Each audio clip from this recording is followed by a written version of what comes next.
Burkina Faso کا نوجوان leader جس نے مغربی طاقتوں کو للکارا، ان کو حد میں رہنے کی تنبیہ کی۔ حضرت بلال حبشی کے اس غلام کے خلاف سازشیں شروع ہو گئی ہیں۔ ابراہیم تراؤڑے پر 3 حملے کیے جا چکے ہیں۔ پہلا حملہ 2022 کے آخر میں اس وقت کیا گیا جب وہ اقتدار میں نیا آیا تھا۔ یہ حملہ اس کے اپنے ملک کے فوجیوں نے کیا جو فرانس کے مفادی تھے۔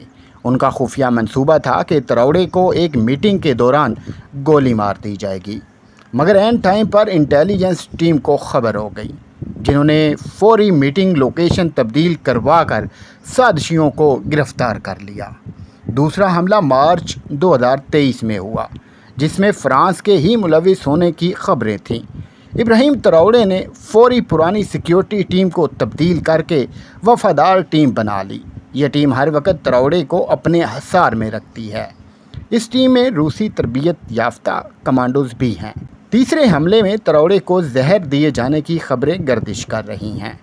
اس نوجوان لیڈر پر کیے جانے والے مسلسل حملے مسلم ممالک کے لیے تشویش کا باعث بن رہے ہیں۔